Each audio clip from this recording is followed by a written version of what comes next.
कृष्णाय वासुदेवाय हरये परमात्मने प्रणतक्लेशनाशाय गोविंदाय नमो नमः।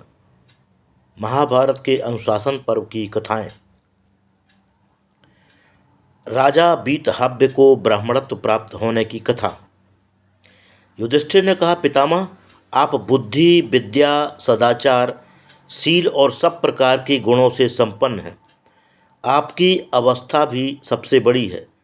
संसार में आपके सिवा दूसरा कोई ऐसा नहीं है जिससे सब प्रकार के प्रश्न पूछे जा सकें।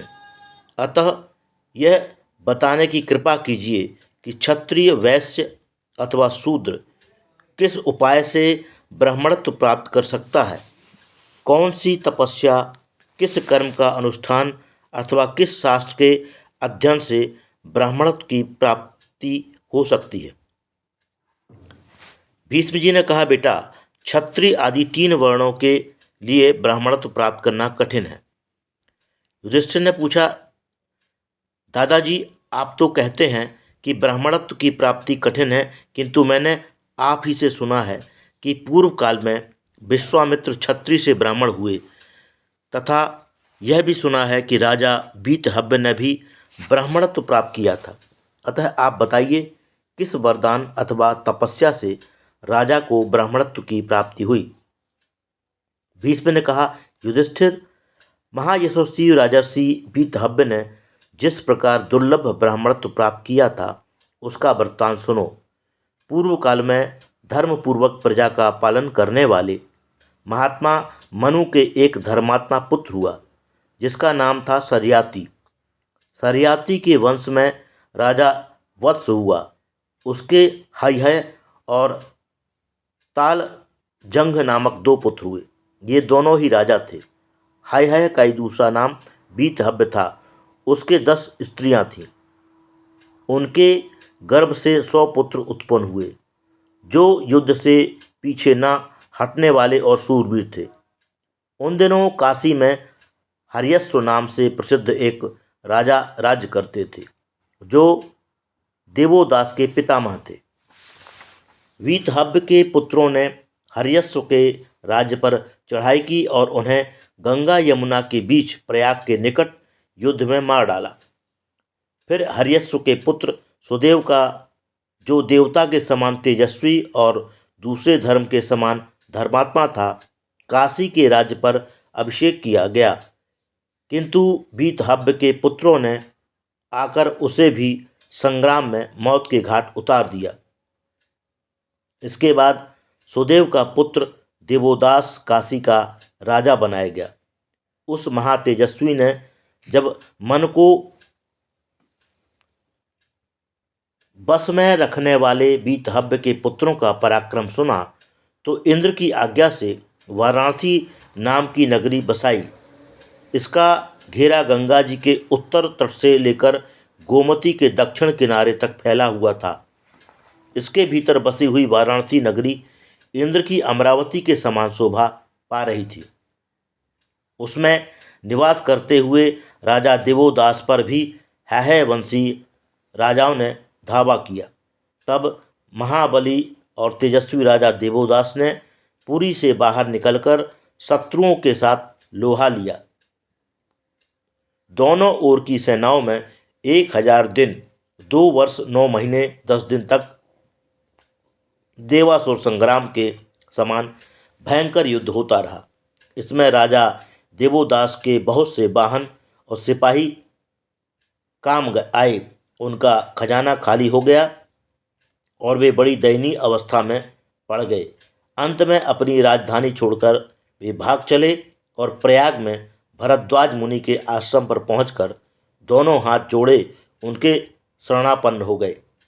बृहस्पति नंदन भरद्वाज जी बड़े शीलवान और देवोदास के पुरोहित थे। राजा को उपस्थित देखकर उन्होंने पूछा, महाराज, तुम्हें यहाँ आने की क्या आवश्यकता पड़ी? अपना सारा समाचार बतलाओ। तुम्हारा जो भी प्रिय कार्य होगा उसे मैं निसंदेश पूर्ण करूँगा। राजा ने कहा, भगवान, बीतहव्य के पुत्रों ने मेरे वंश का नाश कर डाला। मैं अकेला ही भागकर आपकी शरण में आया हूँ।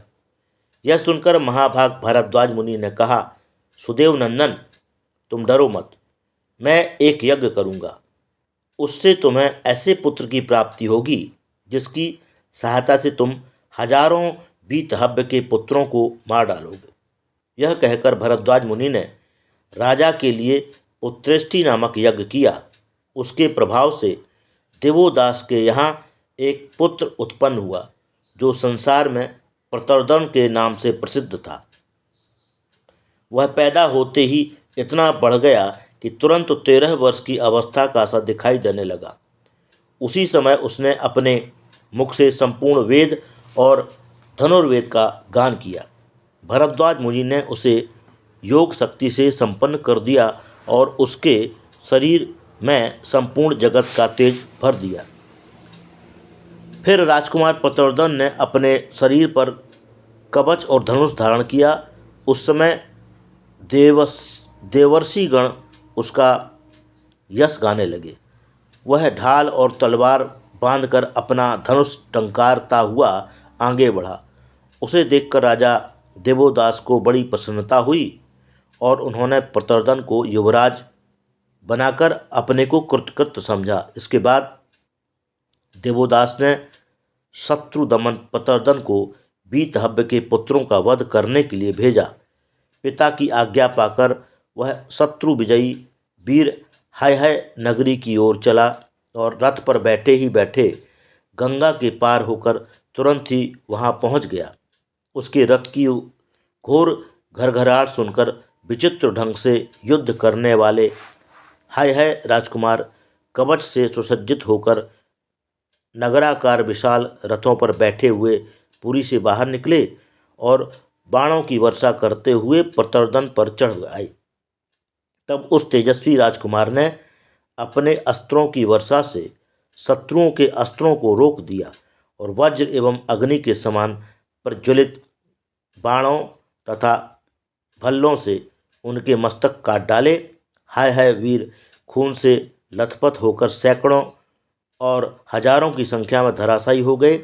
उस समय वे जड़ से कटे हुए पुष्पित पलाश के वृक्षों के समान दिखाई दे रहे थे। पुत्रों के मारे जाने पर राजा वीतहव्य नगर छोड़कर भाग गए और भृगु जी के आश्रम पर जाकर उन्होंने महर्षि की शरण ग्रहण की। भृगु जी ने राजा को अभयदान दे दिया। इतने में ही उनके पीछे लगा हुआ राजकुमार प्रतर्दन भी वहां आ पहुंचा और आश्रम में जाकर बोला, इस आश्रम पर महात्मा भृगु के शिष्य कौन कौन हैं? वे लोग उनके पास जाकर मेरे आगमन की सूचना दें, मैं उनका दर्शन करना चाहता हूँ। महामुनि भृगु को जब प्रतर्दन के आगमन का समाचार मिला तो उन्होंने आश्रम से ही बाहर आकर उसका विधिवत संस्कार किया और पूछा, राजेंद्र बताओ मुझसे क्या काम है? राजकुमार ने उनसे अपने आने का कारण बतलाते हुए कहा, ब्राह्मण, राजा वीतहव्य को यहाँ से निकाल दीजिए। इनके पुत्रों ने मेरे समस्त कुल का विध्वंस किया है। काशी का सारा प्रांत उजाड़ डाला और वहाँ की रत्न राशि भी लूट ली। इन्हें अपने पराक्रम का बड़ा घमंड था, किंतु इनके 100 पुत्रों को मैंने मौत की घाट उतार दिया। अब इनका भी वध करके मैं पिता के ऋण से उऋण हो जाऊंगा। यह सुनकर धर्मात्माओं में श्रेष्ठ महर्षि भृगु ने दया से द्रवित होकर कहा, यहाँ तो कोई भी क्षत्रिय नहीं है, ये सब के सब ब्राह्मण ही हैं। सत्यवादी भृगु का यह यथार्थ वचन सुनकर प्रतर्दन ने उनके चरणों में प्रणाम किया और अत्यंत प्रसन्न होकर धीरे से कहा, भगवान, यदि ऐसी बात है तो भी मैं कृतार्थ हो गया, क्योंकि मेरे पराक्रम से इस राजा को अपनी जाति त्याग देनी पड़ी। अब आप मुझे जाने की आज्ञा दें और मेरे कल्याण का चिंतन करें। भृगु जी ने प्रतर्दन को जाने की आज्ञा दे दी और वह जैसे आया था वैसे ही लौट गया। इस प्रकार भृगु जी के वचन मात्र से राजा वीतहव्य ब्रह्मर्षि हो गए। क्षत्रिय होकर भी भृगु की कृपा से उन्हें ब्राह्मणत्व की प्राप्ति हो गई।